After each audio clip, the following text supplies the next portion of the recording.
करायचंय. हो हो हो झाल्या, होतच आल्यात.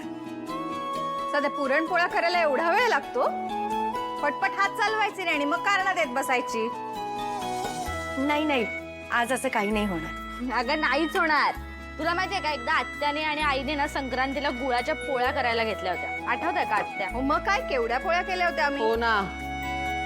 तेव्हा काय झालं होतं माहितीये, त्यांनी सकाळी सुरू केलेल्या पोळ्या संध्याकाळी झाल्या होत्या.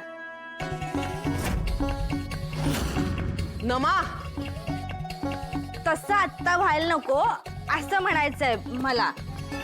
हो का? ही तारिणी आल्यापासून तोंड चांगलं चुरूचुरू चालायला लागलंय तुझं. उलट सुद्धा बोलायला लागलीयस. नाही, बहिणीचं कर्तव्य कर ग, पण मुलीचं कर्तव्य विसरू नको, समजलं का?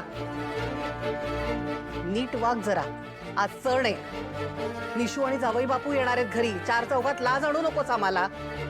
आणि तारिणी, कटाची आमटी केलीयस ना? हो हो तयार आहे.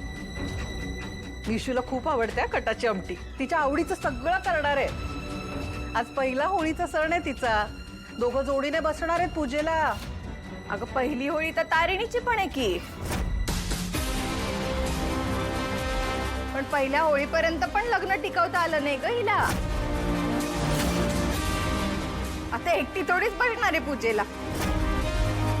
कोण म्हणतं तारिणी पूजेला बसणार नाही?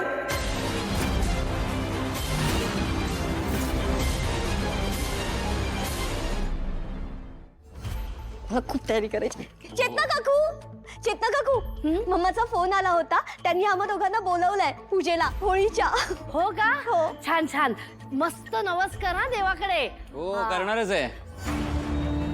या घरातली एकमेव पिढा होळीमध्ये कायमची जळून जाऊ दे असा नवस करणार आहे. हो, आणि तसंही दुसरं काही मागायची काय गरज आहे? सगळं तर आहे आमच्याकडे. युवीचं आणि माझ्यावर प्रेम आहे आणि ते आमच्या सोबत आहे. पण काही जणांच्या आयुष्यात तेही नसतं. नाही म्हणजे कौशिकी सोबत पण तेच झालं आणि आता केदार सोबत पण तेच होतंय. अगं पण कौशिकीचं लग्न निदान खरं होतं. काकू,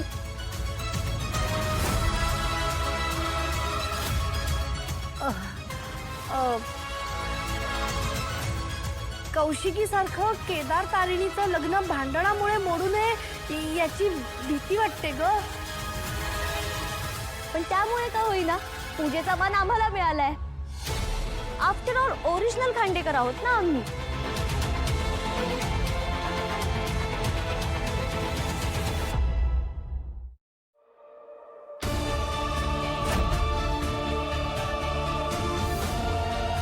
कोण म्हणाला तारिणी पूजेला बसणार नाही म्हणून? सुमित, थांब तारिणी.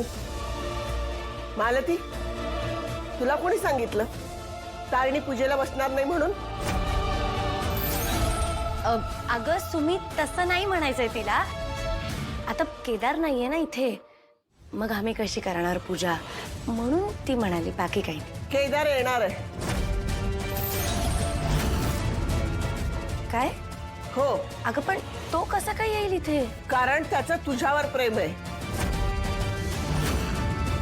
जाऊ दे, चला.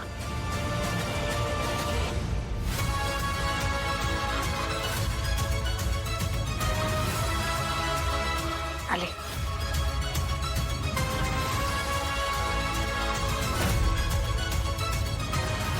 मम्मा, तुला जरा कळतं का कुठे काय बोलायचंय ते?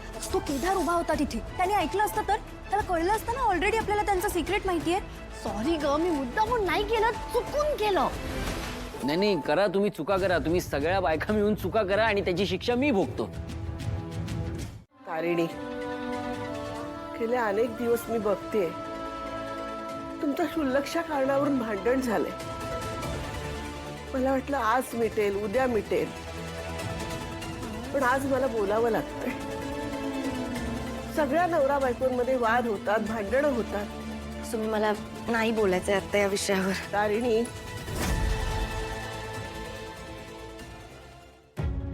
दोन व्यक्ती एकत्र आल्यानंतर हुबेहूब एकमेकांसारखंच वागतील अशी अपेक्षा करणं चुकीचंच आहे.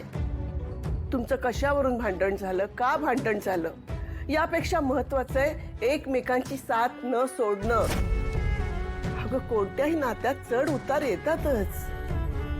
प्रत्येक दिवस सारखा नसतो, कधी आनंद तर कधी दुःख. म्हणून असं नातं तोडणं हा उपाय नाही ना त्यावर. जेव्हा हे मंगळसूत्र गळ्यात येतं ना, तेव्हा नातं फक्त कागदावर सही करण्यापुरतं मर्यादित राहत नाही ग. लग्न ही आयुष्यभराची जबाबदारी आहे, एक बंधन आहे. नवरा जेव्हा आपल्या हातानं बायकोच्या गळ्यात मंगळसूत्र बांधतो ना, तेव्हा तो फक्त एक दागिना राहत नाही ग. त्या धाग्यानं दोन जीव आयुष्यभरासाठी एक होतात. त्यांची दोघांची मनं एकमेकांशी जोडली जातात. अगं भावना जोडल्या जातात. या नात्याला आपल्या आयुष्यातलं सगळ्यात पवित्र बंधन मानलं जातं. असं बंधन जे कधी तुटत नाही. हे सगळं काय होऊन बसलंय? निशीने आमचं बोलणं ऐकलं, पण कधी? व्हॅलेंटाईन्स डेच्या दिवशी?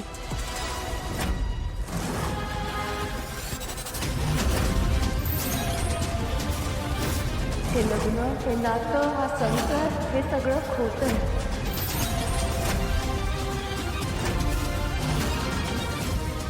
कोणत्या नवीन प्रॉब्लेम मध्ये अडकलोय आता? ह्या मंगळसूत्राच्या दोन वाट्या आहेत ना, शिव आणि शक्तीचं प्रतीक आहे. या दोन्ही ऊर्जा एकत्र आल्यावर चालतो ना तो संसार. आणि हे काळे मणी त्या ऊर्जेचं संरक्षण करतात. नकारात्मकतेपासून, कुणाच्या वाईट नजरेपासून तो या नात्याला वाचवतो. या धाग्याबरोबरच ते नातं जपण्याची जबाबदारी त्या दोन्ही नवरा बायकोंची असते. कारण हे एकमेव नातं आहे